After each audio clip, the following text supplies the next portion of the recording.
Hey everyone, thank you so much for joining me today for this webinar, Self-Compassion as a Performance Skill Set.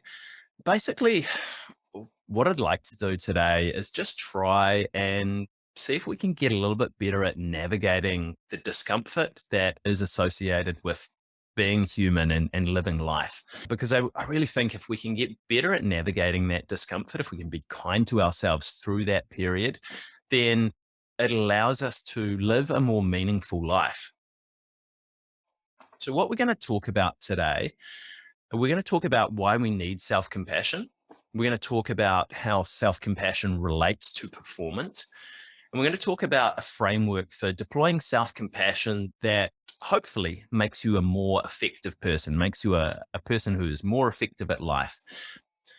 And I think that hopefully the ideas that we're going to share today are a little bit different to what I sometimes see as the kind of main themes of how society treats dealing with discomfort.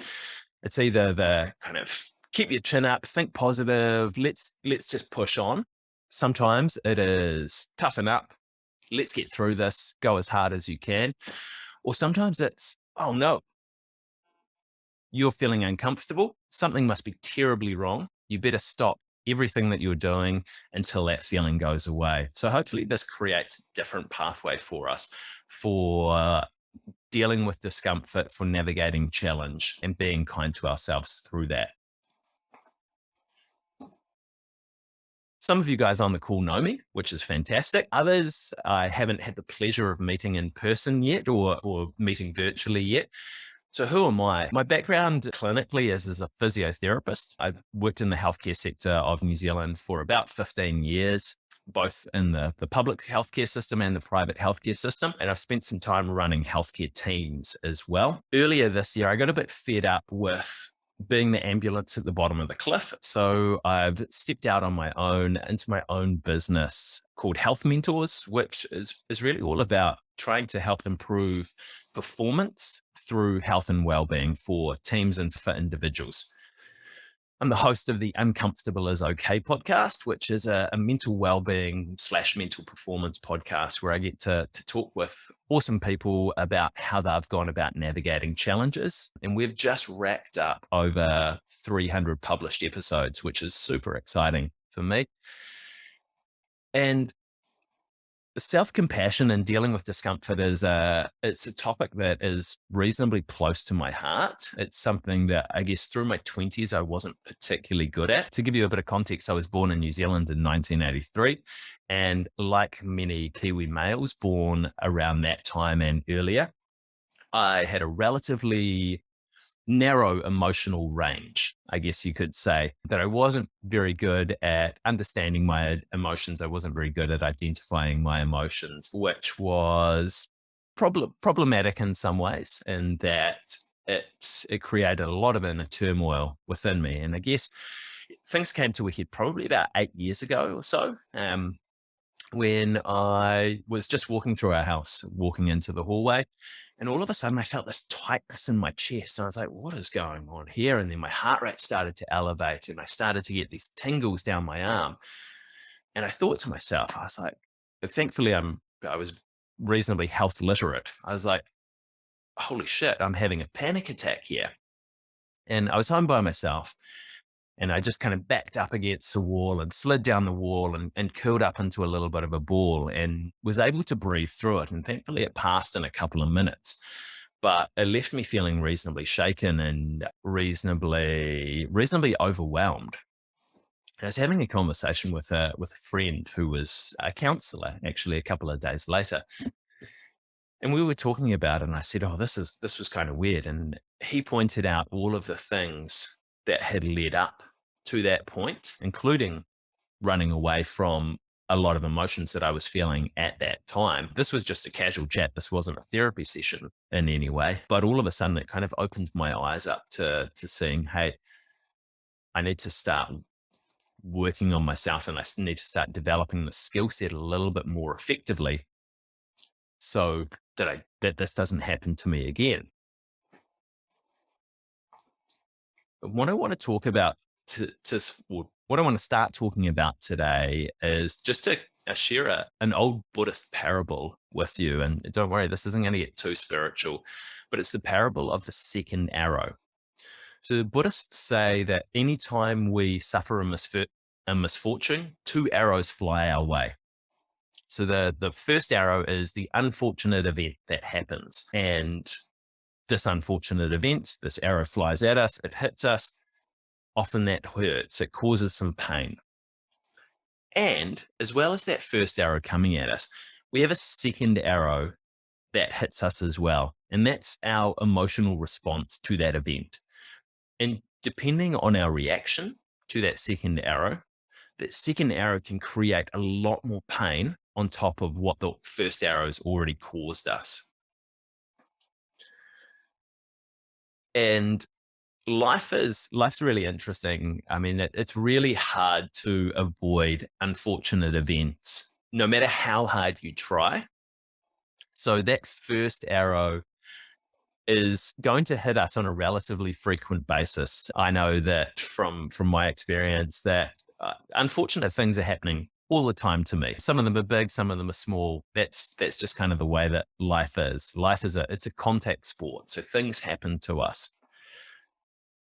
And that first arrow, that unfortunate event, is always followed by a second arrow that hits us and creates another reaction and creates some more pain.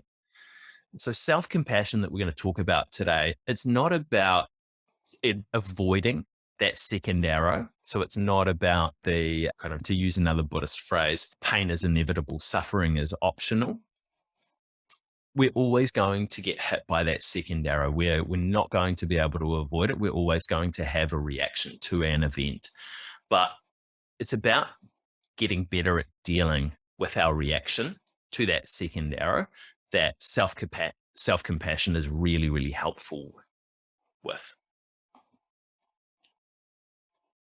So if we think about the first arrow and we think about like what are some things that creates this first arrow, that creates this uncomfortable event for us? It can be big things. It can be things like global pandemics, illness, injury, loss of a loved one, moving house, changing jobs, like big things that go on in our world that create that first arrow of pain. And these aren't always necessarily bad things. Sometimes they can be positive, but they do often come with a sense of pain as well. Like changing jobs can be a real positive, but there's a painful response to leaving your old job as well.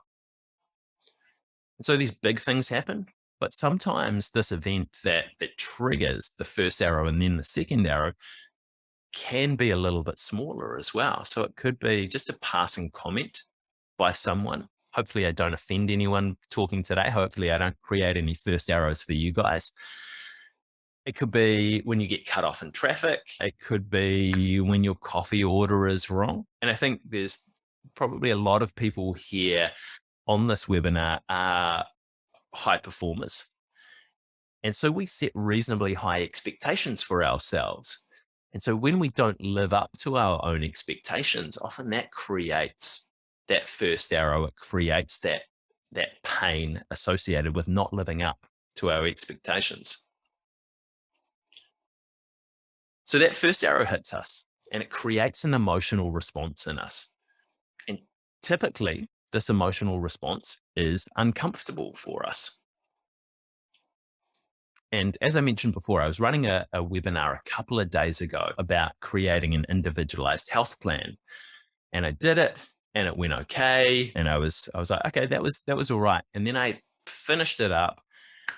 And as soon as I finished, I was like, oh, I could have done that better. Like, here are all the things that I could have done better with that. And that was the first arrow hitting me. And then the second arrow hit me and it left me feeling really hollow. I was like, oh, I could have done this better. I could have done that better. I really should have done this. And if I'd done that, then maybe people would have liked it more. Maybe people would have wanted to have a chat afterwards. And I got really wrapped up in it and started to ruminate on it for a couple of hours. And it left me feeling really hollow. And it left me kind of really ineffective to do anything else that I had planned to do that day because I was just all wrapped up in my head and wrapped up in this emotion. And I thought, bloody hell, I'm running a webinar on self-compassion in 2 days' time. I've got to sort this out. So that's kind of painting a little bit of a picture of some of the times or something that it looks like in real life. And if we think about these arrows from a human body systems perspective, so this event happens, it creates the first arrow. The second arrow is our emotional response to it. And that uncomfortable emotion often sets off our threat response system in our bodies. And I don't want to go real deep on the science behind it. So to kind of keep it high level, that threat response system creates a chain of neurological, so nervous system, hormonal, and behavioral reactions in our bodies that lead us to wanting to protect ourselves, to tightening up, to tensing up, to trying to stay safe, essentially. And this happens automatically to us. This isn't a conscious process that triggers this emotion and it triggers these bodily reactions that we have. And 1,000 years ago, from an evolutionary perspective, this was really, really helpful because when we felt threatened, often there was a physical threat around us that we needed to ensure that we took care of or that we stayed away from. Probably even 100 or 200 years ago, again, this was a helpful response. The time that we live in now, for most of us, this isn't always a beneficial response.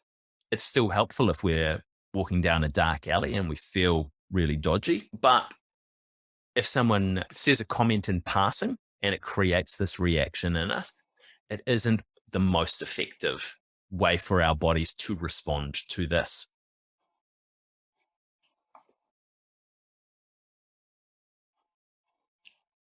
Why is that not? All right, cool. Sorry, that was a bit of a slow slide change there. So our threat response, as we've said, it's problematic because now we're not really using it to run away from danger or to fight danger or to kind of submit and play dead. So danger just ignores us and walks on its way. Instead, what we're doing with it is we're internalizing this threat response and we're turning it in on ourselves. And you've probably heard of the fight or flight response. And this is kind of another way of describing the threat response. See you later, Susan. Thanks for the message. We internalize this response, this fight or flight, and there's also other aspects to it, freeze and submit as well. And so what this looks like, these responses, when we turn them on ourselves, is when we're fighting, we beat ourselves up emotionally. We use cruel language to cut ourselves down. So it's that little bastard that sits on your shoulder and chirps away in your ear saying, "You're not good enough. You're a bit shit. This is never going to work. I don't think you have the chops to pull this off. You should probably let someone else do this instead." There's the flight response as well. When we start to become anxious and restless, we start to run away from ourselves and numb out using distractions like food or alcohol. And this was my typical response probably through my 20s. And I think talking to a bunch of other Kiwis, especially Kiwi males, this is a relatively common response that people have. We also have the freeze response. So we get stuck in rumination. We think about our perceived inadequacies over and over and over again, which was what I was rolling on Tuesday when I was just ruminating about all of the things that I could have done better in that webinar that I ran then. And then the final aspect of the threat response and how that turns on ourselves is when we submit, that we admit that, yeah, we are terrible. We're terrible people. We're pretty shit. And we just accept all of the harsh judgments that we throw at ourselves. And when we get to that stage, that's really unfortunate because our world starts to shrink.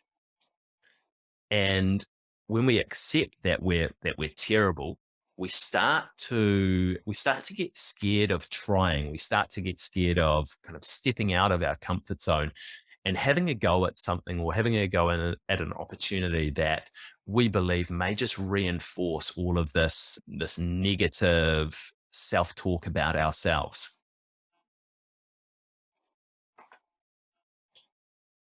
So how does this affect our well-being? You can imagine it's probably reasonably deleterious.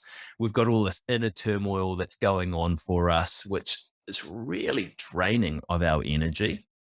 It often leads us to make unhealthy choices. It often leads us to make unsafe choices, especially if we're in that freeze response and we're numbing ourselves with alcohol, with drugs, with gambling, with sex. It increases our difficulty, or increases the difficulty of managing our mental well-being as well. Like if you've got that person on your shoulder chirping away, telling you how terrible you are, it's really hard to have good mental health. It decreases our self-confidence. It reduces our fulfillment in life. And really, I think it encourages us to lead a small life, as we talked about before, is when we start to submit to this inner turmoil and this negative self-talk, our life starts to get a lot smaller. And unfortunately, when we have this response, when we create these particular responses and we turn our threat system internally on ourselves, we actually get better at creating that particular response for ourselves. So we're more likely to do it again next time because we're strengthening the neural pathway that performs that action. And eventually, if we leave it to progress and we just do it over and over and over again without intervening, it becomes an automatic response for us. And that's when it's really hard to get out of. And so it's like bicep curls for your brain with beating yourself up, unfortunately. And a way that I often describe this to people is if you think about your dominant hand, whether you're right handed or left handed, and I'm assuming that you brush your teeth with your dominant hand. So, everyone, if it's not too weird to do it where you are at the moment, pretend you're holding a toothbrush in your dominant hand, start brushing your teeth. It just kind of feels automatic to you. All right. Now, I want you to swap the toothbrush over into your other hand, into your non-dominant hand. And I want you to pretend that you're brushing your teeth with that hand. And if you're anything like me, it feels really, really strange to do that, which is kind of, if you stop and think about what's going on there, you have all the same muscles in your non-dominant hand than you do in your dominant hand. You have the same, for the most part, unless you've had an injury, you have the same functional capacity, but you have to concentrate so hard brushing your teeth with your non-dominant hand compared to almost doing it without thinking with your dominant hand. And that's because you've just been training that neural pathway down that one side to do this action and perform this action over and over again. And it starts to become automatic. And unfortunately, if we keep turning our threat response internally on ourselves, that starts to become automatic as well. And as I said, like the reason that it's really problematic is that it encourages us to lead a small life, and lead a small life in regards to relationships with loved ones, small in regards to getting out into our communities and being a part of our communities, and small in regards to vocational opportunities that we might want to pursue. Really, I think it reduces our capacity for life if we're turning this threat response on ourselves. And I'm sorry that I've probably painted quite a bleak picture here. And hopefully, you guys listening aren't saying, oh, this is just me to a T. Hopefully, you're saying, oh, yeah, that makes sense. I can see myself in some parts of this. But I really think one of the best antidotes to turning this threat response on us internally is our ability to deploy self-compassion to ourselves, and the ability that self-compassion has for us to lead a bigger life, to lead a more meaningful life, to perform better. And I think self-compassion, like, it's the ultimate performance skill, because it helps us get the biggest barrier that we have to our own performance in life. And that is usually ourselves. And whether that be because we're paralyzed with fear and we're terrified to move forward, we're terrified to go and pursue a different opportunity, or whether that be because we're trapped in our reaction to something that's already happened and we're bogged down in our emotional response. I think self-compassion is really beneficial for both of those aspects.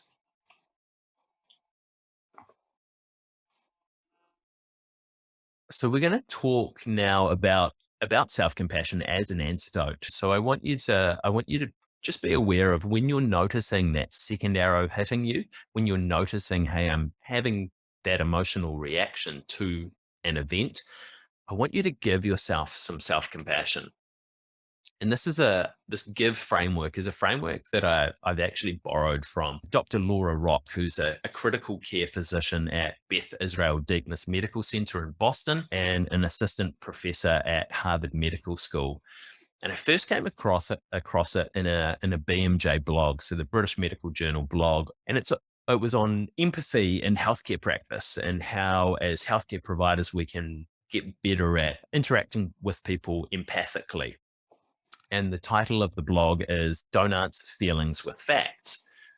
And I think I saw there were a couple of people that signed up who were healthcare providers. And if that's something that interests you, I definitely recommend you go and check that out. And I started using this framework with healthcare providers just to see, hey, can we get us interacting with a little bit more empathy? And it was really effective. And then a couple of months into it, I thought, oh, wow, actually, can I turn this on myself? Can I see what happens if I use this framework when I recognize an emotion in myself? Uh, and lo and behold, it worked. So credit goes to Dr. Laura Rock for this. And we're going to work through that framework now.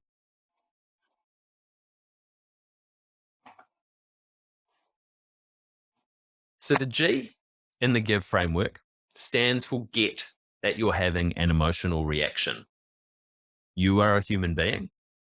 Human beings have emotions, and these emotions trigger in us automatically. So an event, whether it be a big external event, a small external event, or even an internal event, some thought that just flashes through you that sparks a cascade of bodily responses in yourself, has triggered an emotion in you.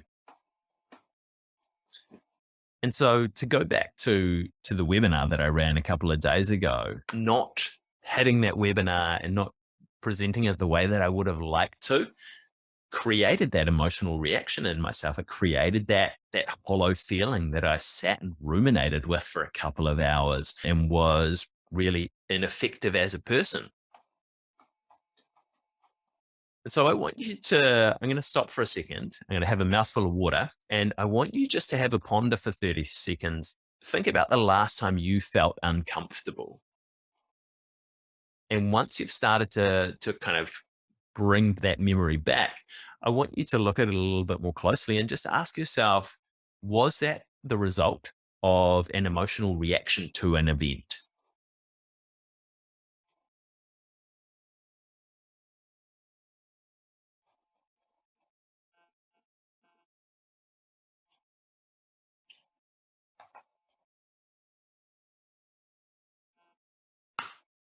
Hopefully, you noticed that it wasn't the emotional reaction to an event, because the second step in this framework is to identify the emotion.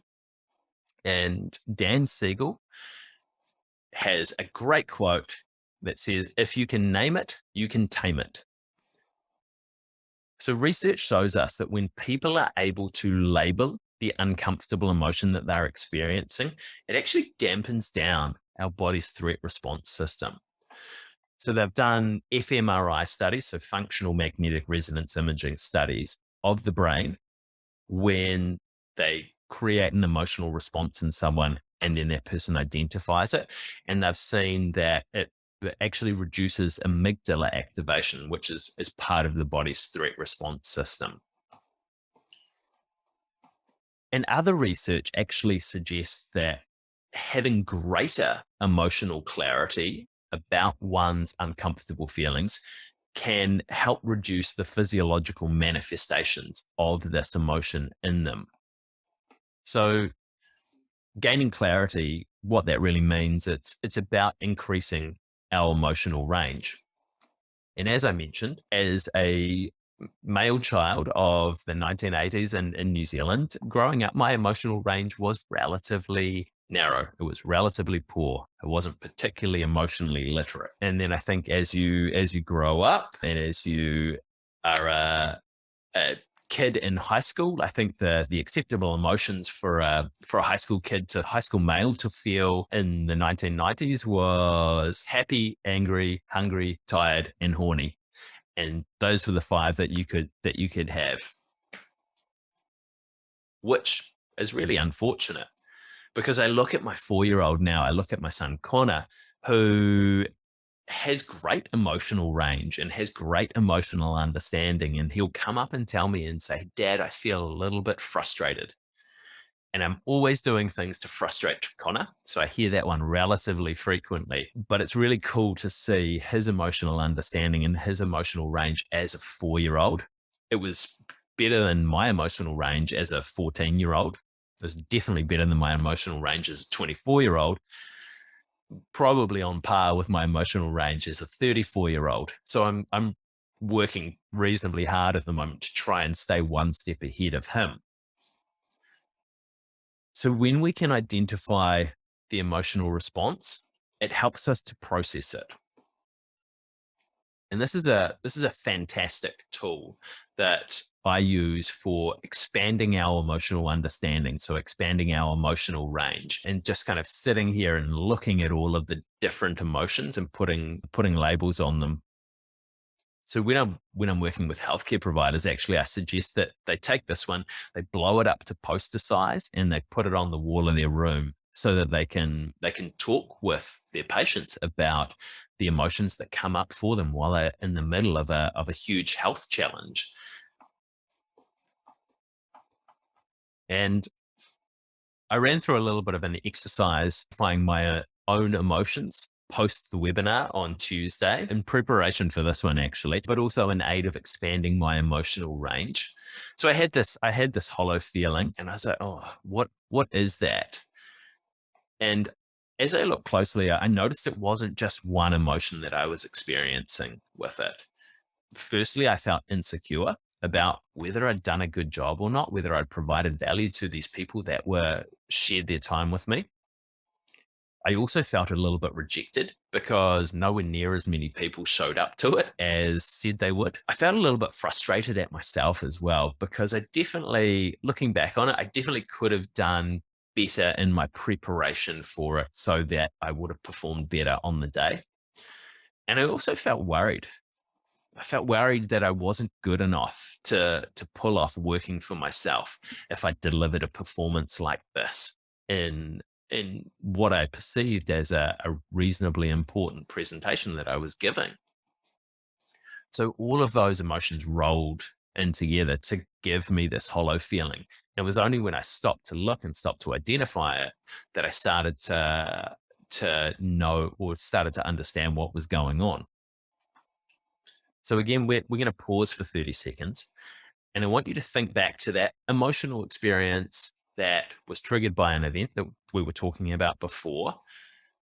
And I want you to try and identify the emotion that you were feeling at the time, the emotion or the emotions. And if you want to share them, then that's cool. If you don't want to, that's also fine. So if you want to, pop off mute or jot them in the chat while I have a mouthful of water.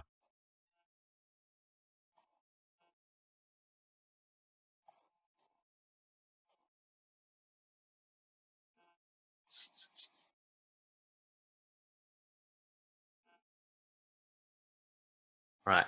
Hope Anxious and overwhelmed. Thank you for sharing that, Wendy.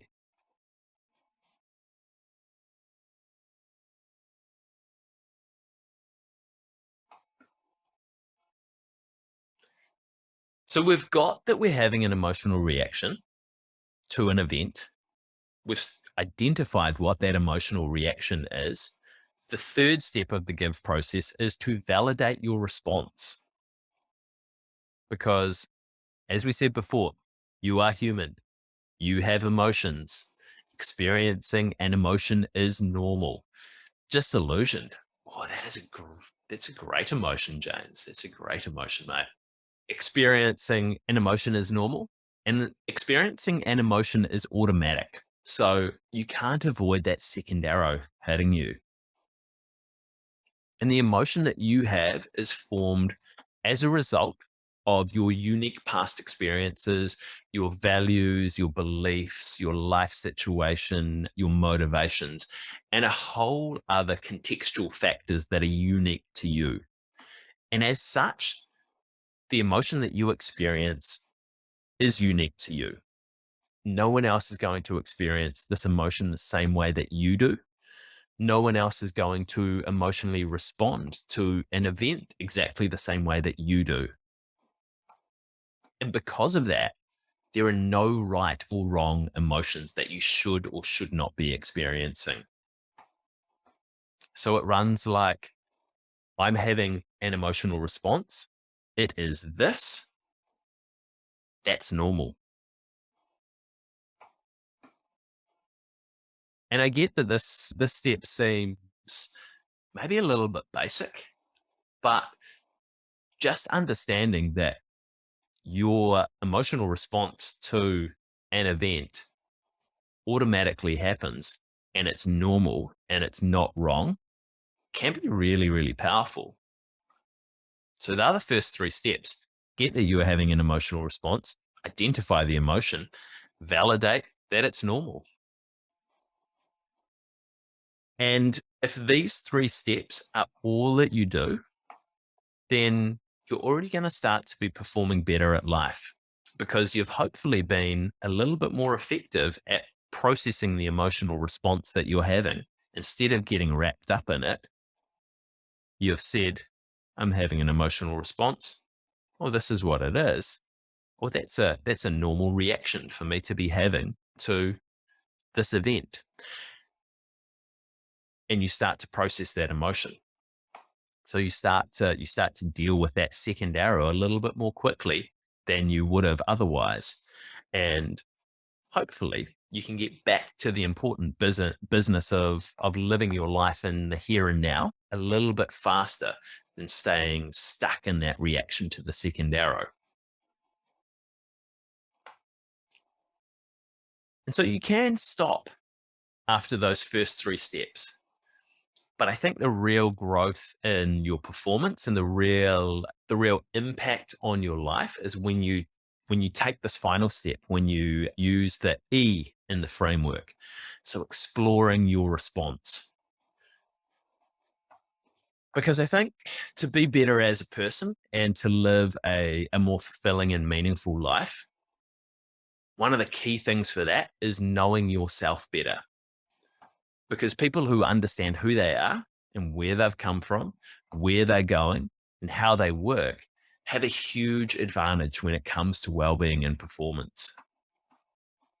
Because as we start to build our self-awareness in this area, it creates more opportunities for us to act in ways that support our well-being, support our performance, support who we want to be.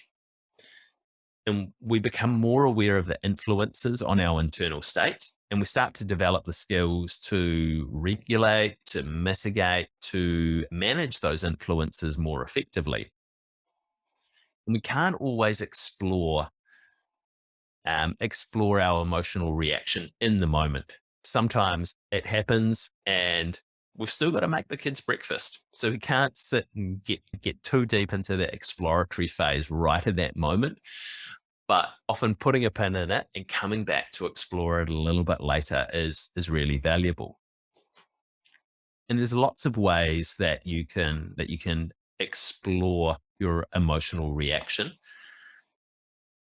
I think these are probably some helpful questions that you can ask yourself. They're not It's not an exhaustive list, but they're a good starting point. And I'll send these around to everyone as well so that you've got a copy of it afterwards. But thinking, what's triggered this feeling for me? What am I really concerned about here? Like what's the actual thing that's going on? And is that actually true? Are there potential other perspectives that I could view this inciting incident from? Could they also be true? And if so, might they be a more helpful way to look at it from? In the future, how could I proactively address this event? Is there a way that I could potentially lessen the impact on me? And in future, how can I reactively address this? So if something does happen, how could I respond differently next time in a way that's a little bit more helpful for me? And whether you want to just sit down and think about the stuff, whether you want to sit down and write about it, whether you want to sit down and meditate on it, whether you want to go out for a run and just let your brain work away from it, they're all effective ways of doing it. And if anyone else has any questions that they love to use to explore that response, please feel free to share them with us in the chat. But that's the give framework for developing self-compassion as a performance skill. It doesn't require toxic positivity. It definitely means that you don't run away from your feelings. You don't push them to the side. You don't try and dampen them down. But it's getting that you're having an emotional response. It's identifying that emotion within yourself or emotions. It's validating that whatever emotional reaction that you're having is perfectly normal for you. And then it's exploring it and learning from it and growing as a person afterwards. And that's where the performance advantages really, really come in.